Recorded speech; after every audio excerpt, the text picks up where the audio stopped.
শিক্ষার্থীরা আসসালামু আলাইকুম। আমি মোহাম্মদ ইউসুফ শিকদার, প্রভাষক computer operation, Khan Jahan Ali technical and BM college, Telikati, KUET, Khulna. প্রিয় শিক্ষার্থীরা, আশা করি তোমরা সকলেই ভালো আছো। করোনাকালীন সময়ে তোমরা সকলেই নিরাপদে বাড়িতে অবস্থান করছো।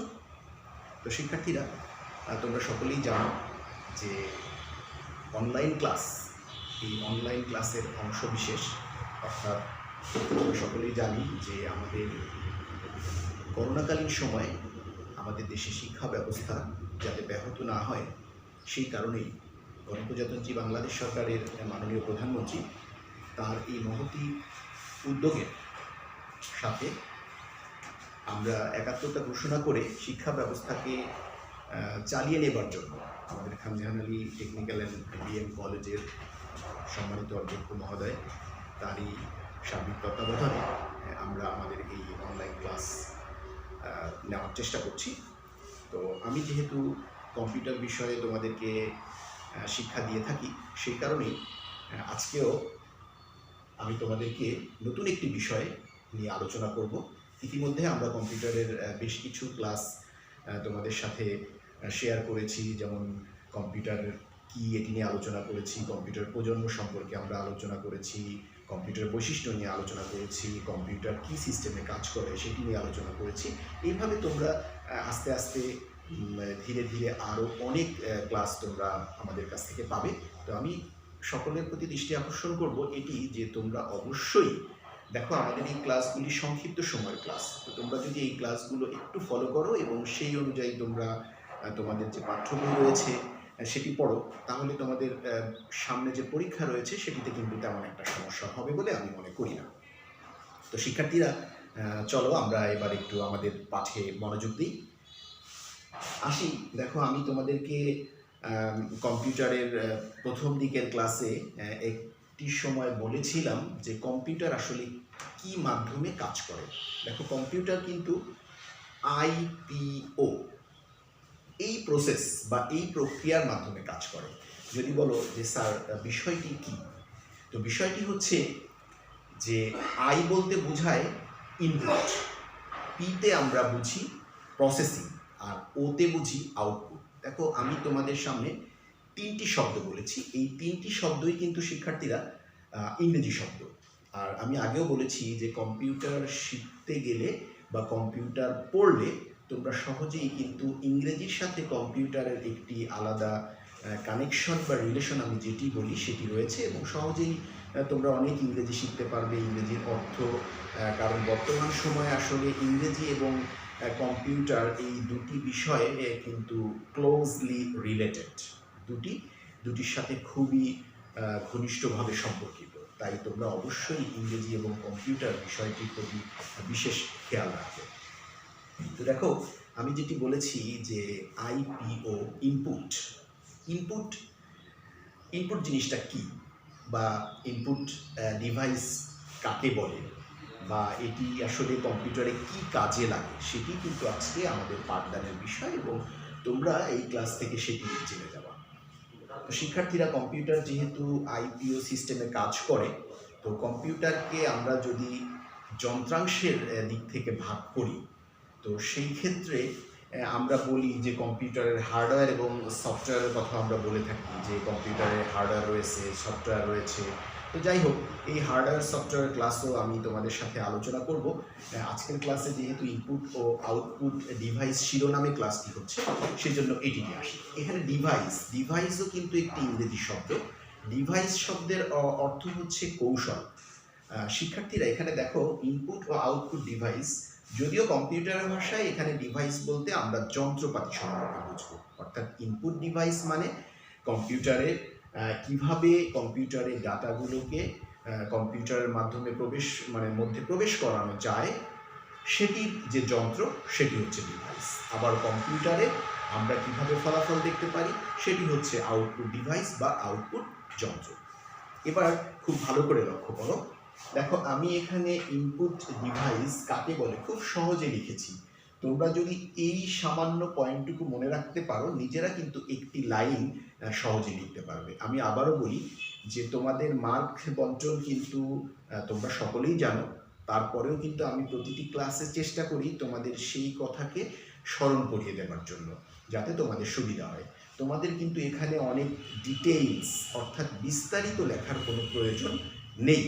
তুমি অবশ্যই বই যখন পড়বে ভালো করে পড়বে, তোমার জানার দরকার আছে জ্ঞান অর্জনের জন্য। আর লেখার সময় তোমাকে মার্ক বিবেচনা করে লিখতে হবে, অর্থাৎ তোমাদের মার্ক 1, 2 সর্বোচ্চ 3। তো এই প্রশ্নটি আসলে হয়তো 2 মার্কের জন্য আসতে পারে, বা 3 বা 1 মার্কেও আসতে পারে। সুতরাং প্রশ্নটি যদি আসে যে ইনপুট ডিভাইস কাকে বলে এবং আউটপুট ডিভাইস কাকে বলে। ইনপুট ডিভাইস হচ্ছে কম্পিউটারে কাজ করার জন্য বা কাজ করার সুবিধার্থে ডাটা সমূহ যে যন্ত্রের মাধ্যমে প্রেরণ করা হয় বা দেওয়া হয় তাকে বলে ইনপুট ডিভাইস। দেখো আমি সহজে মূল অংশটুকু কিওয়ার্ড, দেখো আমি তোমাদের আগের ক্লাসেও আবারও বলি, কম্পিউটারের বৈশিষ্ট্যের একটি সহজ কৌশল বাক্য আকারে দিয়েছিলাম। গত ক্লাসে আমি তোমাদেরকে কম্পিউটারের প্রজন্মে একটি মোবাইল নাম্বারের মাধ্যমে বোঝানোর চেষ্টা করেছি, যাতে তোমরা সহজেই সাল মনে রাখতে পারো। ঠিক এটিও তাই, যে ইনপুট ডিভাইস কি, ডাটা সমূহ প্রেরণকারী যন্ত্র, অর্থাৎ যে যন্ত্রের মাধ্যমে কম্পিউটারে ডাটা প্রেরণ করা হয় বা ডাটা দেওয়া হয় তাকে বলা হয় ইনপুট ডিভাইস। শিক্ষার্থীরা, আশা করি তোমরা বিষয়টি বুঝতে পেরেছো। এবার যদি বলা হয় যে ডাটা সমূহ যে প্রেরণ করা হয় কিভাবে, স্যার এটি আমাদেরকে একটু বুঝিয়ে দেন।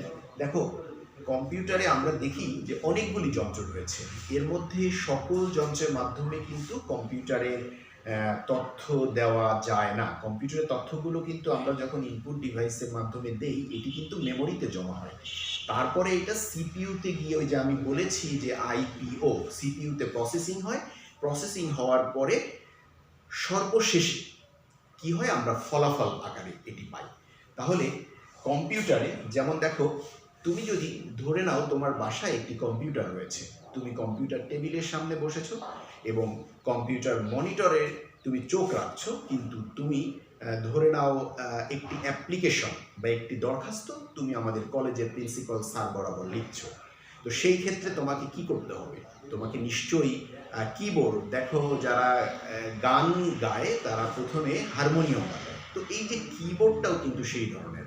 সুতরাং তুমি যদি একটি দরখাস্ত লিখতে যাও বা কোনো কিছুই লিখতে যাও, তাহলে তোমাকে কি করতে হবে, কিবোর্ডের মাধ্যমে লেখালেখি করতে হবে। তাহলে প্রিয় শিক্ষার্থীরা, তুমি কিন্তু কিবোর্ডে লিখছো, অর্থাৎ কিবোর্ডে যদি তুমি সরেও চাপো, তোমার মনিটরে সরেও দেখাবে। যদিও কম্পিউটার আমরা জানি যে এত দ্রুত কাজ করে, ন্যানো সেকেন্ড, তো কম্পিউটার এত দ্রুত কাজ করে যা আমরা চোখের নিমিষেই মনিটরে দেখতে পাই। আমরা হয়তো চিন্তা করি অনেকে যে হাউ ইজ ইট পসিবল, এটা কিভাবে সম্ভব, বা এটি কি আসলে সরাসরি ওটি কাজ করছে না।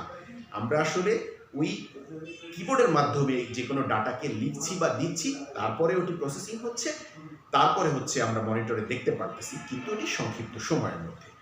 তো শিক্ষার্থীরা দেখো, তুমি তোমার কম্পিউটার টেবিলে যখন বসছো, বসে ডাটা কোনো কিছু লিখতে গেলে কিন্তু কিবোর্ড ব্যবহার করতে হচ্ছে। সুতরাং কিবোর্ড হচ্ছে একটি ইনপুট ডিভাইস। দ্বিতীয় আসি মাউস।